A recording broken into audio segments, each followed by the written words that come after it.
सो यार no hi hello सीधे पेलते चलो। तो यार तुम्हें तो पता ही होगा देश में चल क्या रहा है।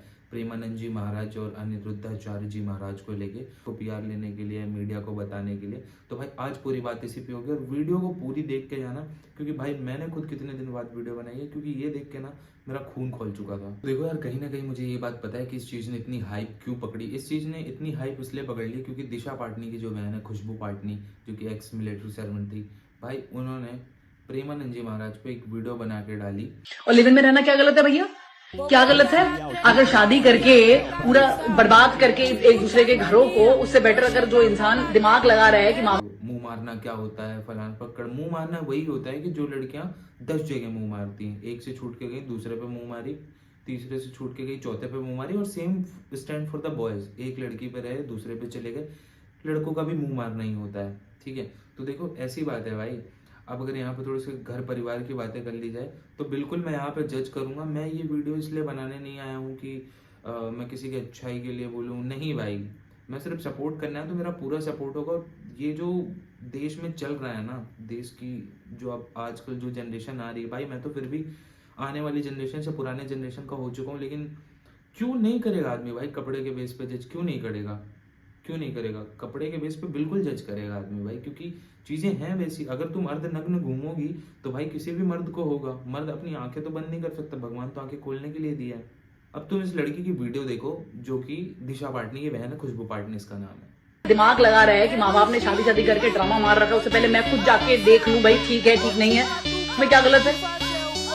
तो गाइस तुमने ये वीडियो देखी, अब तुम ये सोचो कि भाई ये इतने बड़े शहर से है, पढ़ी लिखी है, सब कुछ है, मिलिट्री तक में सब कर चुकी है, लेकिन उसके बाद भी इसे ये नहीं पता है कि अपने से बड़े बुजुर्गों को इज्जत दे के बात की जाती, चाहे वो जैसे भी हो।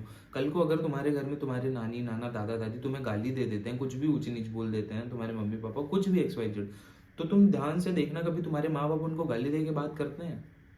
नहीं करते हैं ना। ये होता है फर्क इस बुद्धि में और इस बुद्धि में, अनपढ़ में और गंवार में। एक अनपढ़ भी होगा ना, लेकिन अगर वो गांव का होगा तो उसे पता होगा कि इज्जत देके कैसे बात की जाती किसी से भी, चाहे छोटा हो बड़ा हो औरत हो कोई भी हो। अब देखो फिर से आ जाती है बात, इसका मेन पॉइंट था मुंह मारने का मतलब क्या होता है। मुंह मारने का मतलब क्या होता है तो मैंने पहले ही बता चुका, और मुंह मारने का वही मतलब होता है और भाई ऑफेंड भी वही लोग होते हैं ना जो असल में कर चुके होते हैं, कर रहे होते हैं। बाकी लोगों को फर्क नहीं पड़ता है, ठीक है। अब देखो इतना सब कुछ बवाल हो गया, तो जो इनके भक्त हैं, हम जैसे लोग हैं, कमेंट में भाई इतनी सारी चीजें बोली है ना उनको कि भाई अब उसने बात घुमा दी। अब वो कहती है कि प्रेमानंद जी महाराज को मैंने कुछ बोला ही नहीं है, मैंने अनिरुद्धाचार्य जी महाराज को बोला। आओ चलो उनको भी देख लेते हैं। जो 10 के संग रह चुकी या रह चुका, वो एक के साथ बन के कैसे रहेगी या रहेगा, पहले तो ये सोचो। इस औरत को ना, अधेड़ उम्र की भैंस को, लिव इन रिलेशनशिप का मतलब ही नहीं पता है। लिव इन रिलेशनशिप से लोगों को क्या क्यों नहीं होगी भाई दिक्कत? क्यों नहीं होगी भाई दिक्कत? क्यों नहीं होगी? अगर तुम्हारा पति तुमसे शादी होने से पहले 1 महीने किसी दूसरी लड़की के साथ रहे, तुम तो बड़ी खुशी खुशी उसको रख लोगे नहीं? जब अपने पे बीतती है ना तब आदमी को चीजें समझ में आती। क्यों नहीं भाई, ये समाज की बुराई है, लिव इन रिलेशनशिप है, और बहुत अच्छा एग्जाम्पल दिया है। क्या गलत बोला है भाई? अगर मैं कल को 10 लड़कियों के साथ घूमता हूँ इधर उधर, मेरा हर दिन बदल बदल के मैं हर दूसरी लड़की के साथ सोता हूँ, तो डेफिनेटली मैं अपनी पत्नी के साथ कैसे रह पाऊंगा? मैं उसके साथ रहूंगा तो भी मेरा मन करेगा कि मैं किसी और लड़की के पास जाता हूँ।